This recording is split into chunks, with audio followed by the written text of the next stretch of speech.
Bismillahirrahmanirrahim. Assalamualaikum warahmatullahi wabarakatuh.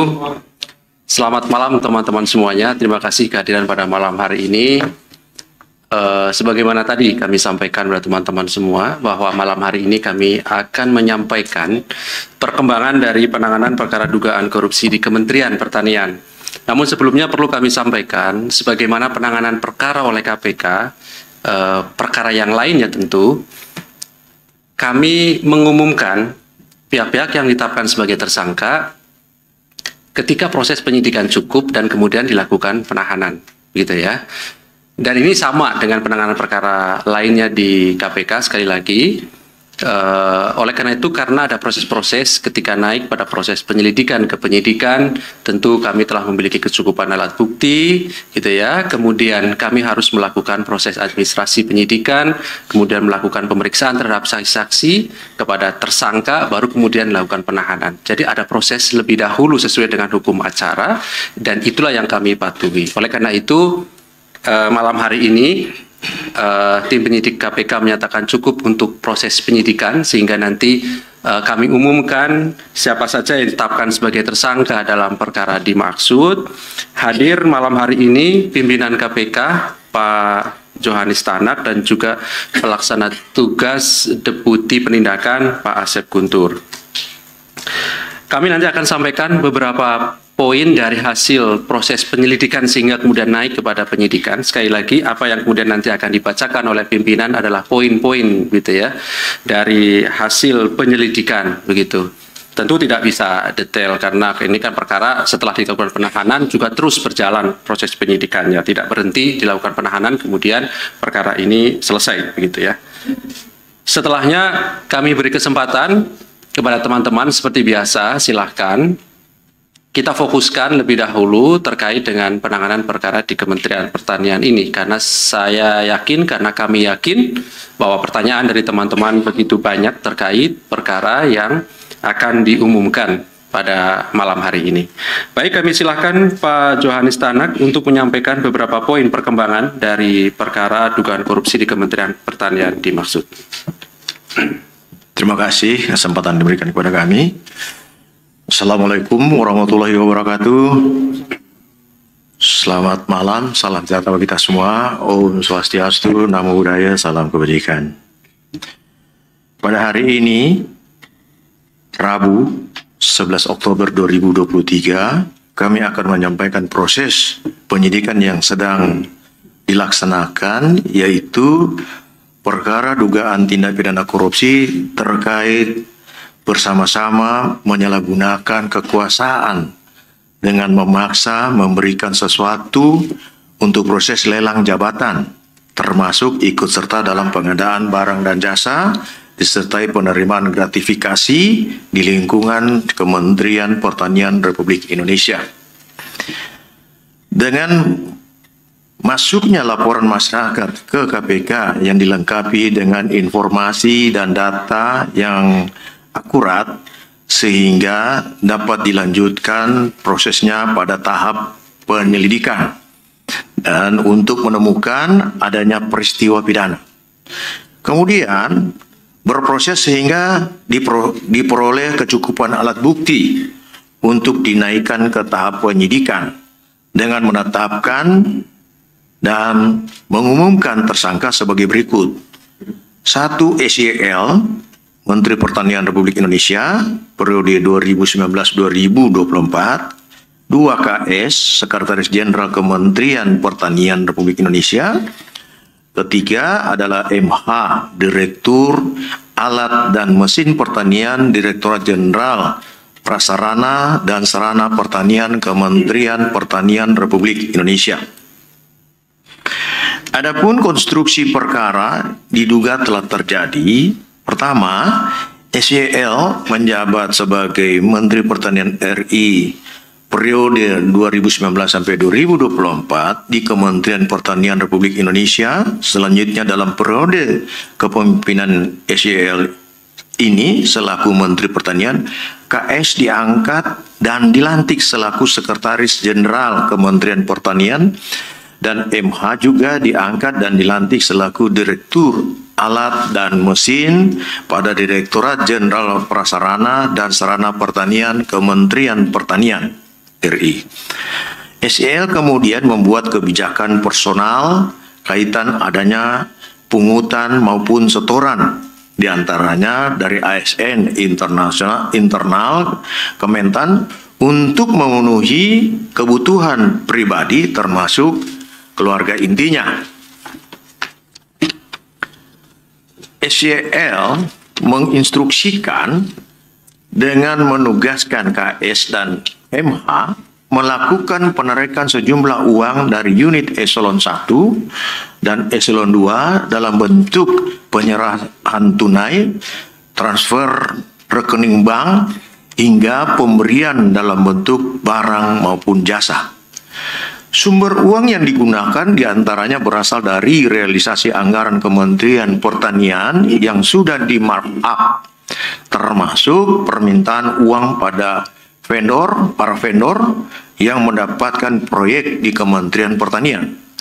Atas arahan SEL, KS, dan MH memerintahkan bawahannya untuk mengumpulkan sejumlah uang di lingkup eselon 1, para direktur jenderal, kepala badan hingga sekretaris masing-masing eselon 1 dengan besaran nilai yang telah ditentukan SEL dengan kisaran besaran mulai USD 4.000 sampai dengan USD 10.000. Penerimaan uang melalui KS dan MH sebagai representasi sekaligus orang kepercayaan dari SEL dilakukan secara rutin tiap bulan dengan menggunakan pecahan mata uang asing. Penggunaan uang oleh SEL yang juga diketahui KS dan MH antara lain untuk pembayaran cicilan kartu kredit dan cicilan pembelian mobil Alphard milik SEL. Sejauh ini uang yang dinikmati SEL bersama-sama dengan KS dan MH sejumlah 13,9 miliar rupiah, dan penelusuran lebih mendalam masih terus dilakukan oleh tim penyidik. Untuk kebutuhan proses penyidikan, tim penyidik menahan tersangka KS untuk 20 hari pertama terhitung 11 Oktober 2023 sampai dengan 30 Oktober 2023 di rutan KPK. Sedangkan tersangka SEL dan tersangka MH hari ini mengkonfirmasi tidak bisa hadir. Untuk itu kami ingatkan kooperatif dan segera hadir memenuhi panggilan tim penyidik KPK.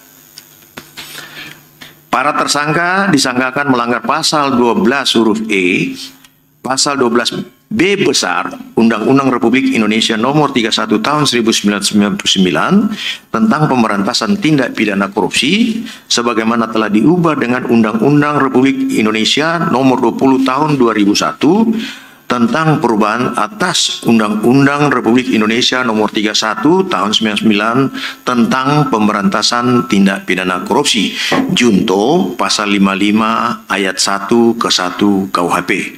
Demikian yang dapat saya sampaikan. Mungkin ada penambahan dari Pak. Cukup? Saya kembalikan kepada Humas. Baik, terima kasih Pak Johanis Tanak yang sudah menyampaikan beberapa poin. Pada prinsipnya malam hari ini KPK mengumumkan 3 orang sebagai tersangka, yaitu SEL, KS, dan MH, dan 1 orang dilakukan penahanan untuk 20 hari pertama sampai nanti tanggal 30 Oktober 2023 di rutan KPK. Sekali lagi perlu kami sampaikan, tadi sudah dijelaskan bahwa sejauh ini uang yang diduga dinikmati SEL bersama dengan KS dan MH sekitar 13,9 miliar. Ini tentu di luar dari apa yang kemudian kami sudah publikasikan pada masyarakat dari hasil proses penggeledahan di beberapa lokasi. Dan saya kira teman-teman sudah tahu mengenai hasil penggeledahan dimaksud. Baik, berikutnya silakan tiga orang penanya. Dari sebelah kanan saya dulu, Mas Hedi, Mbak Tasya ya, kemudian Mas Yogi, Mas Dani dan Eka. Oke, 5 ya sementara. Yang di belakang nanti bisa menyusul. Kita fokuskan terkait perkara ini dulu ya, silakan. Selamat malam Pak Ali, Pak Tanak, Pak Asep. Saya Hedi dari Kumparan. Ini beberapa pertanyaan yang saya mau tanyakan begitu. Ini kan tadi soal pemerasan dan gratifikasi itu diterima dari sejak pengeluaran 2019 ya. Apa dari beberapa sejak diangkat sebagai pejabat di Kementan begitu.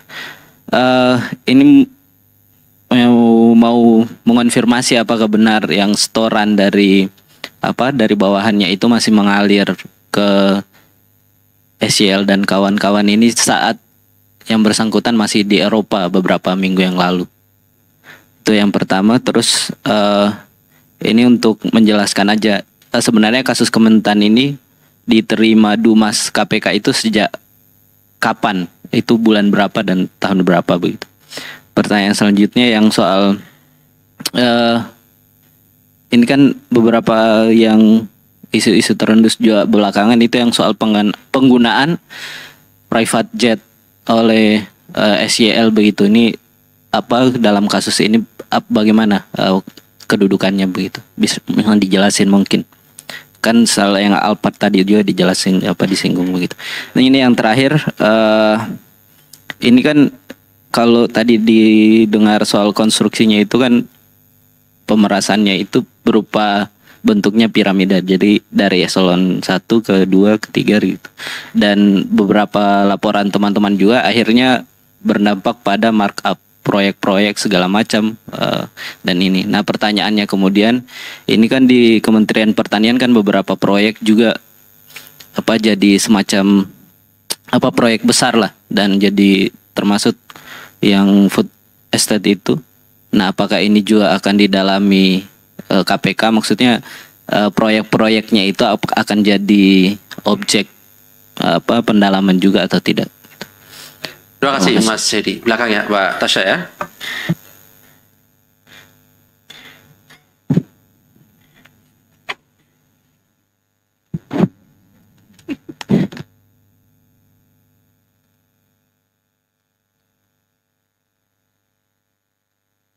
Selamat malam, perkenalkan saya Tasya dari voi.id. Izin mau bertanya, pertama ini sprindiknya dikeluarkannya tanggal berapa ya? Terus mulai lidiknya kalau boleh tahu dari kapan juga. Terus yang kedua, tadi kan Mas Ali sempat bilang kalau sempat diumumin kalau SYL hari ini jadi tersangka.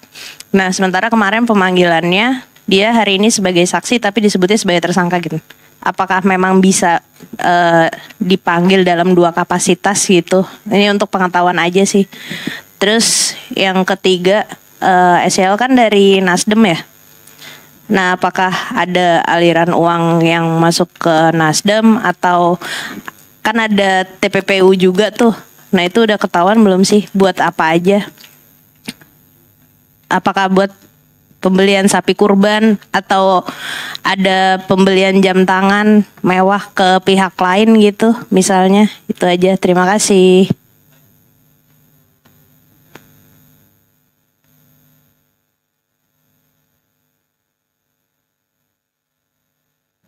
Ya, selamat malam Pak Ali, Pak Tanak dan juga Pak Asep. Pertanyaan saya ada dua. Saya Dani dari Bisnis Indonesia. Saya punya dua pertanyaan. Ya, saya yang WA Pak Tanak beberapa waktu lalu.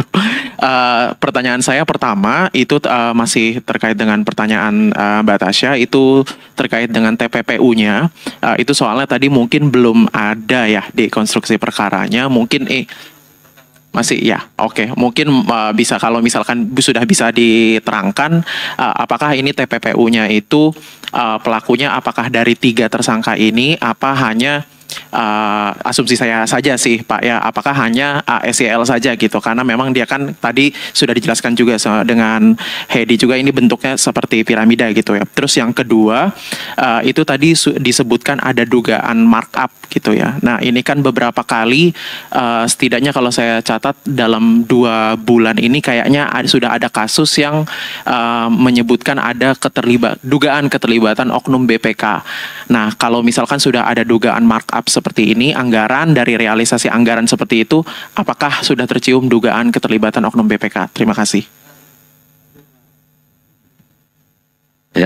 Ya, selamat malam. Saya Eka Yuda Saputra dari Tempo.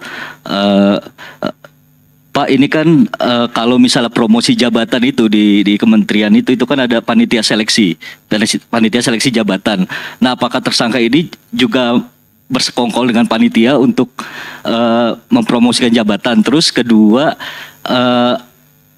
bagaimana sistem inspektoratnya di dalam kementerian? Apakah ada pengaduan? Setahu saya ada sistem whistleblower di dalam kan. Dan ketiga, konsekuensinya, ada ancaman nggak sih atau konsekuensi ketika pegawai itu menolak setoran per bulan itu? Terima kasih. Selamat sore, malam. Saya Yogi dari Harian Kompas. Izin Pak Tanak dan Mas Ali. Ini kan untuk sama tadi yang soal ke partai ya. Nah, di pemilu istilahnya ini menjelang besok pendaftaran lagi ya, capres dan cawapres gitu. Nanti di jelang pemilu 2024 ini apakah KPK juga akan istilahnya fokus ke sektor korupsi politik ini gitu, baik itu penindakan dan pencegahannya, Pak. Terus kemudian untuk SYL ya, ini kan istilahnya pelaku utama ya kalau di sini gitu. Nah, kenapa kok nggak yang diutamakan dia untuk ditahan gitu, sampai kemarin yang mengumumkan malam Pak Mahfud dulu gitu sebelum KPK malam ini menyampaikan rilis gitu. Kemudian juga soal ya, terus yang ya proses yang berjalan tadi sebenarnya Mas Ali udah menjelaskan dari sore ya soal proses yang berjalan di Polda dan Dewas gitu. Nah, ini nanti akan beriringan atau bagaimana gitu dengan prosesnya SE? Ya, makasih. Selamat malam Pak Tanak, Pak Asep, Pak Ali, saya Niam dari kompas.com. Izin pertama mau menanyakan terkait Niam Pak. Ya, izin Pak, kan kemarin KPK juga mengajukan cegah ya ke imigrasi untuk nama-nama keluarga Pak SYL ya gitu. Ada istri, ada anak, ada cucu gitu. Mungkin bisa diperjelas ini sebenarnya keterkaitannya atau perannya seperti apa, kayak gitu pertama.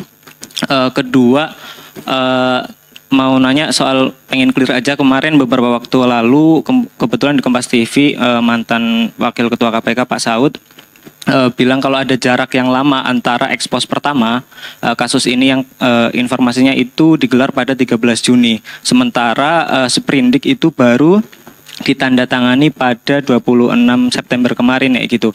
Nah, sebenarnya ini kenapa sih waktunya berjalan lama ya gitu. Maksudnya kalau ekspos sudah sepakat 3 orang ini jadi tersangka, kenapa ya udah ditandatangan aja ya gitu.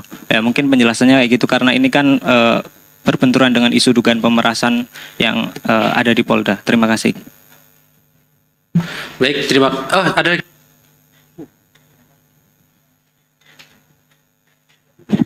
Selamat malam Pak Tanak, Mas Ali, Pak Asep.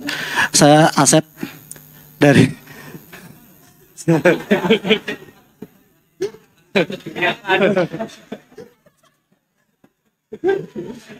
saya Asep dari pikiranrakyat.com.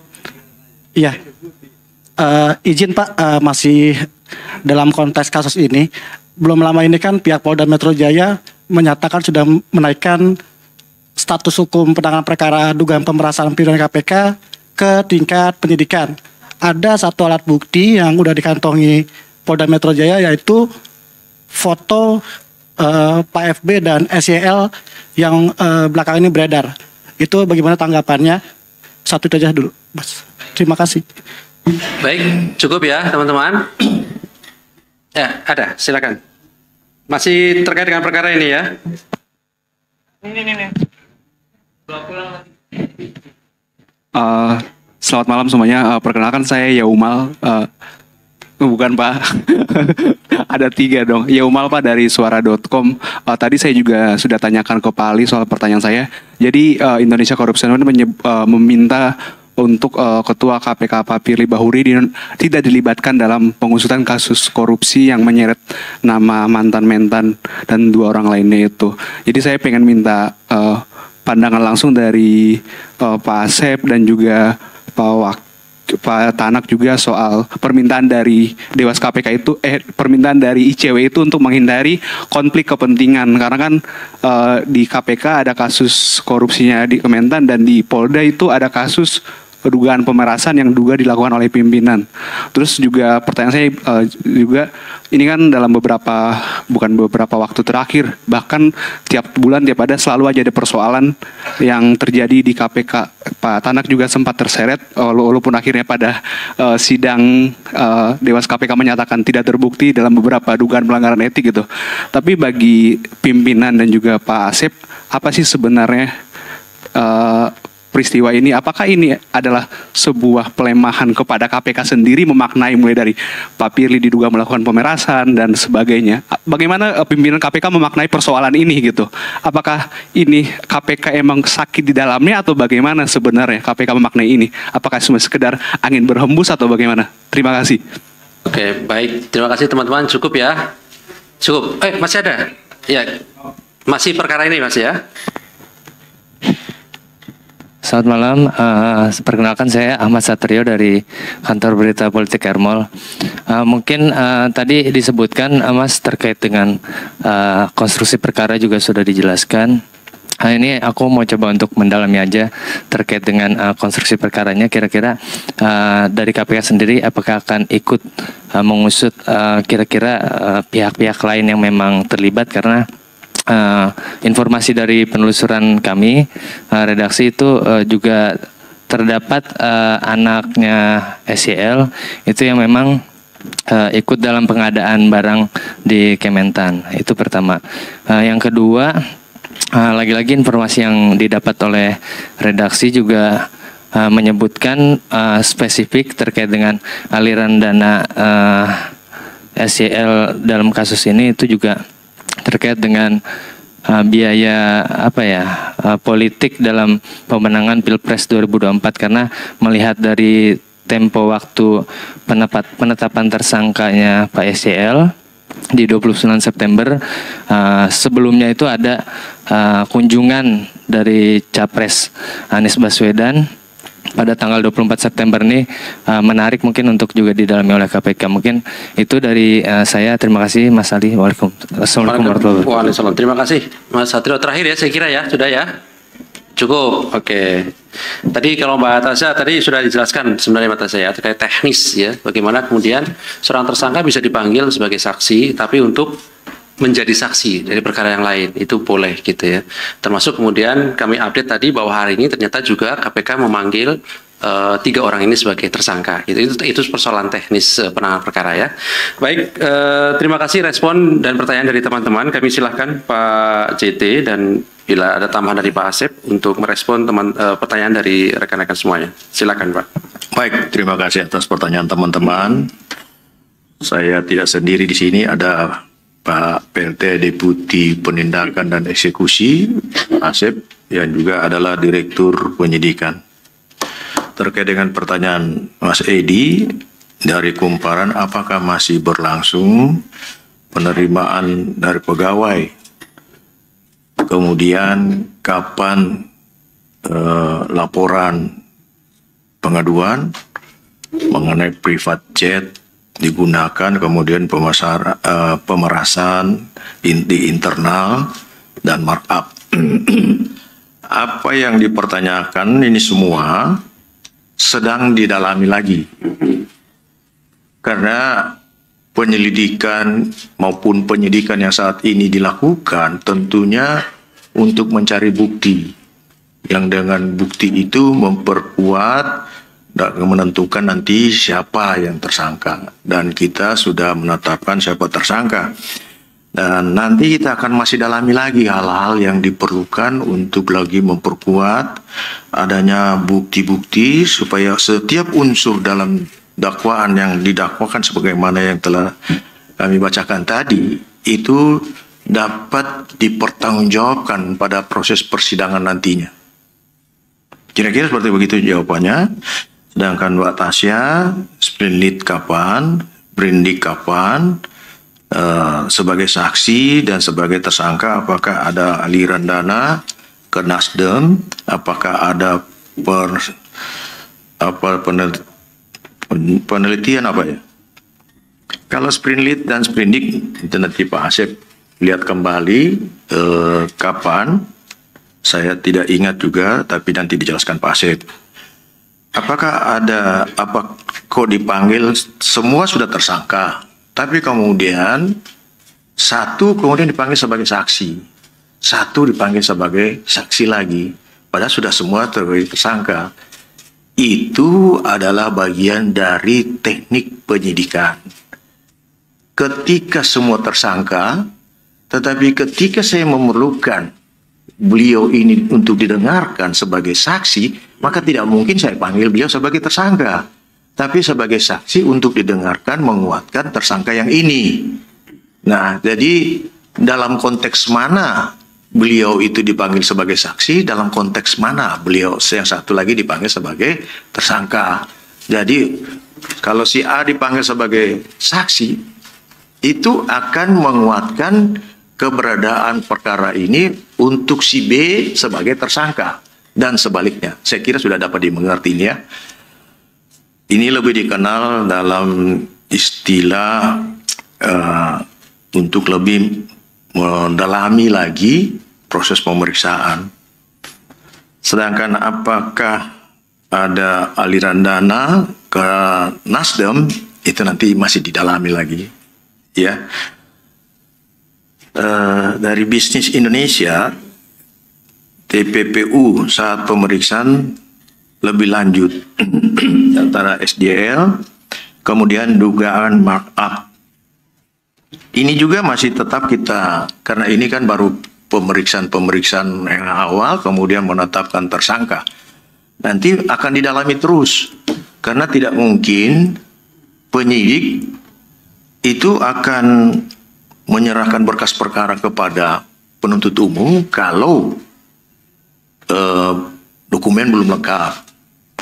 Kemudian pada saat penyidikan ini akan didalami terus pemeriksaannya sampai dengan pada saat unsur-unsur dan bukti-bukti yang ada, nanti dari bukti-bukti yang ada ini dapat semua unsur-unsur itu dapat dibuktikan dengan alat-alat bukti yang ada.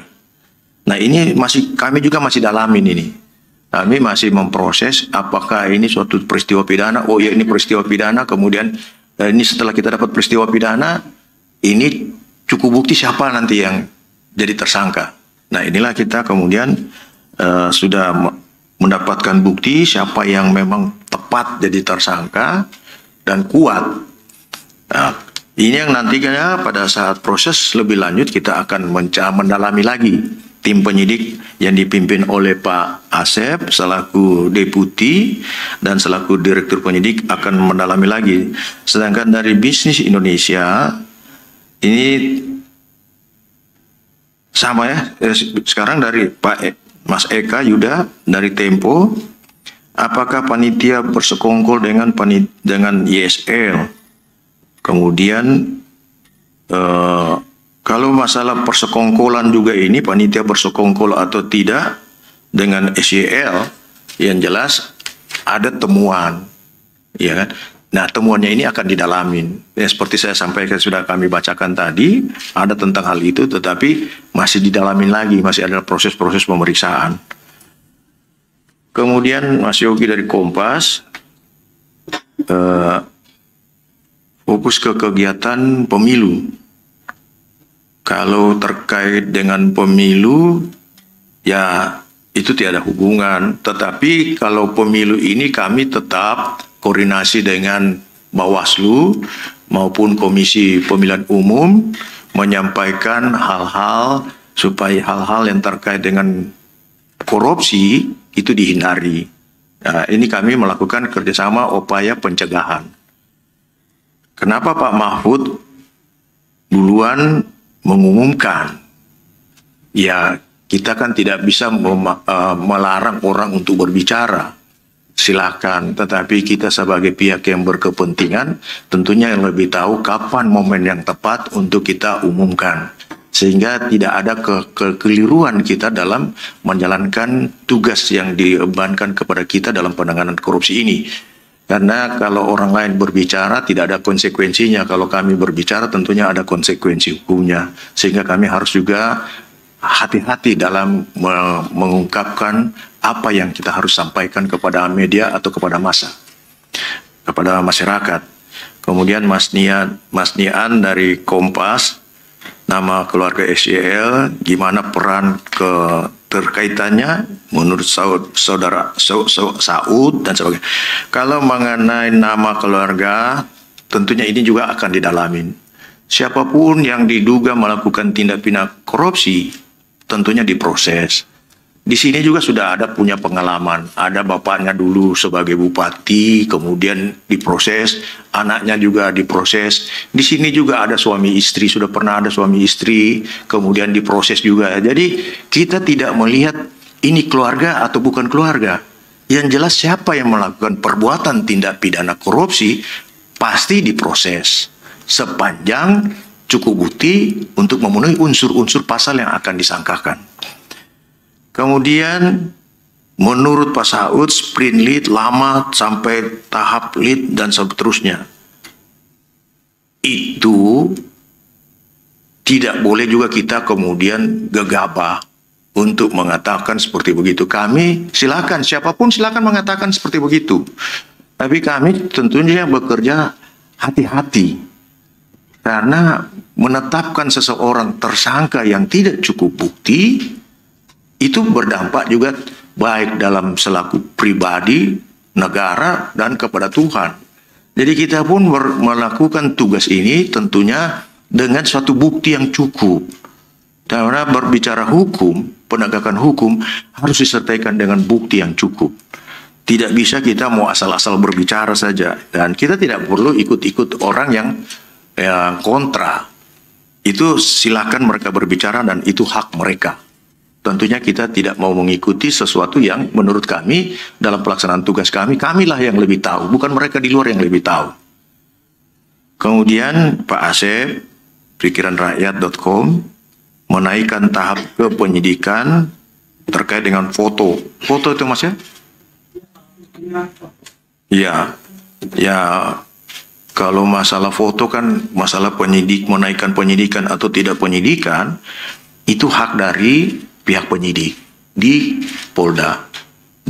Itu bukan kewenangan kita untuk menyampaikan tentang hal itu. Saya kira lebih tepat ditanyakan kepada mereka tentang hal itu. Kemudian Yoma dari suara.com tidak melibatkan ketua untuk terlibat dalam penanganan perkara SYL. Apapun alasan silakan disampaikan. Sepanjang ketua dalam hal ini Pak Firly masih sebagai pimpinan, tentunya masih mempunyai hak dan kewajiban untuk menjalankan tugasnya selaku pimpinan KPK. Kalau kemudian sudah habis masa jabatan, ya tentunya tidak bisa. Nah, sepanjang dia masih mempunyai hak sebagai pimpinan, tentunya dia perlu melakukan. Kecuali ada larangan. Tidak ada larangan tentang hal itu. Jadi, untuk menyampaikan hal seperti itu, sah-sah saja silahkan. Tidak ada kekhawatiran konflik kepentingan. Saya bisa katakan tidak ada buktinya. Sejak pengaduan ada, kemudian penyelidikan dan penyidikan, tetap saja berjalan lancar. Tidak ada hambatan bagi kami yang kemudian menetapkan tersangka. Siapa tersangka? Kalau Pak Firly tidak dilibatkan, justru salah kita. Kenapa? Tidak kolektif, kolegial. Perintah undang-undang, bukan perintah kami, bukan maunya kami. Tapi kalau Pak Firly tidak ada, tidak boleh diikutkan. Sementara beliau masih punya hak sebagai pimpinan, kemudian kita mengatakan, sudah Bapak nggak boleh ikut. Karena nanti ada indikasi, kita melanggar undang-undang. Karena ini kolektif, kolegial dalam mengambil keputusan dalam penanganan tugas-tugas KPK. Jadi itu kira-kira seperti begitu. Kemudian kita juga harus tidak bisa serta-merta dengan adanya penyidikan yang di tempat lain, kemudian mengatakan Pak Firly bersalah. Ingat loh, hukum acara pidana mengenal asas praduga tak bersalah. Sepanjang belum ada bukti orang itu bersalah, tidak boleh dikatakan dia bersalah. Sepanjang belum ada bukti dia bersalah, dia masih berhak untuk duduk di sini sebagai pimpinan. Jadi kita menghormati juga apa yang disampaikan diamanatkan dalam undang-undang tentang hukum acara pidana, Undang-Undang 881. Kita tidak boleh juga gegabah untuk mengatakan, tetapi siapapun mengatakan itu hak mereka. Ya, tapi kita tetap menjalankan hal ini sesuai dengan ketentuan peraturan perundang-undang. Dan kita harus sama-sama menghormati presumption of innocence itu, asas praduga tak bersalah. Karena setiap warga negara tunduk pada hukum yang berlaku. Kemudian ada dari Pak Satrio, ya, ikut mengusut pihak lain aliran dana SYL, biaya politik, mengingat waktu.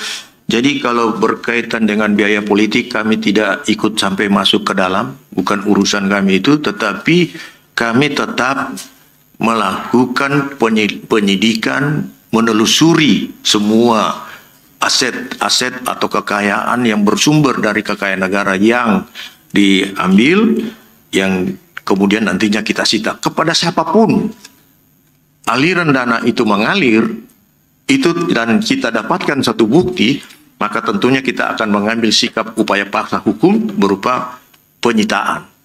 Jadi tidak ada pengecualian kepada siapapun ya, sepanjang memang kita memiliki bukti bahwa memang ada aliran dana hasil korupsi mengalir ke situ. Nanti kita juga akan tetap kerjasama dengan PPATK mengenai aliran dana tersebut. Kemudian yang terkait dengan apa satu ini? Apa lagi satu, Pak? Sudah Pak ya? Sudah semua. Saya kira itu mungkin Pak Asep bisa melengkapi, Pak. Silakan Pak Asep. Terima kasih pimpinan.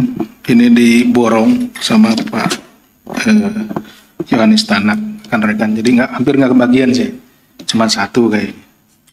Ini ada 8 orang yang bertanya, Pak. Kalau kali 10, 80 pertanyaan kayaknya. Sore ini Pak, namanya banyak sekali pertanyaannya.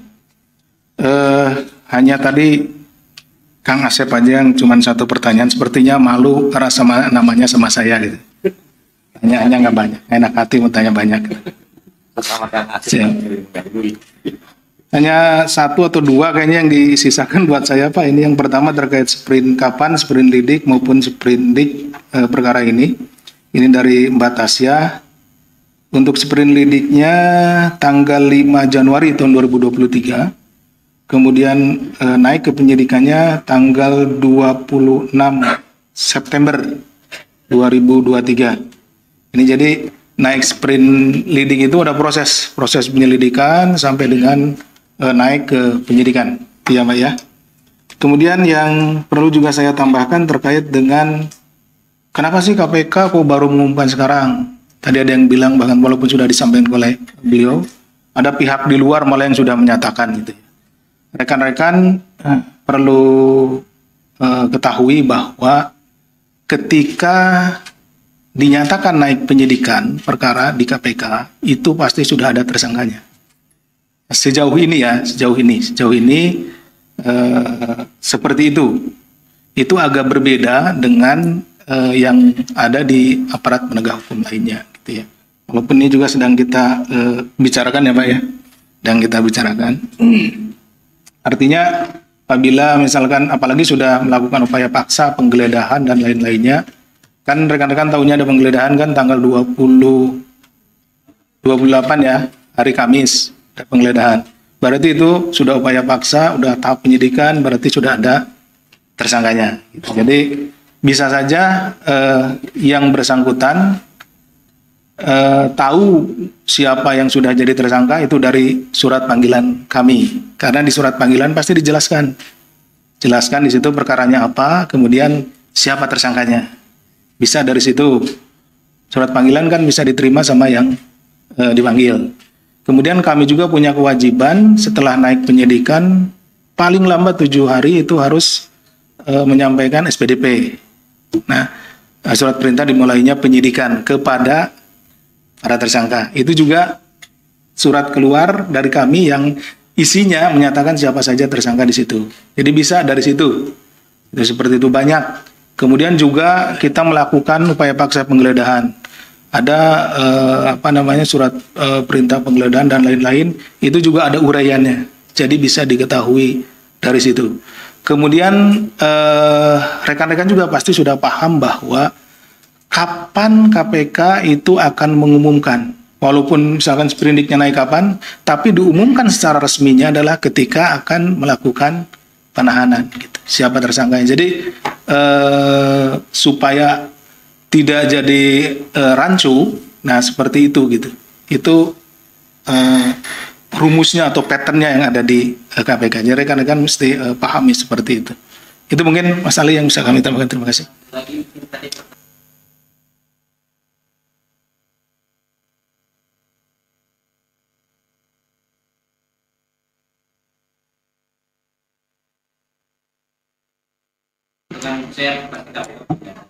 Ya, terkait Dumas ini kan beda kedeputian nih. Beda kedeputian nanti kita sampaikan kita tanyakan kepada kedeputiannya. Kalau masuk ke penyelidikan, jadi kedeputian penindakan dan eksekusi itu masuknya ke penyelidikan. Jadi saya tahunya ketika naik penyidikan. Yang penyidikan, ya tadi tanggal 5 Januari 2023. Ya.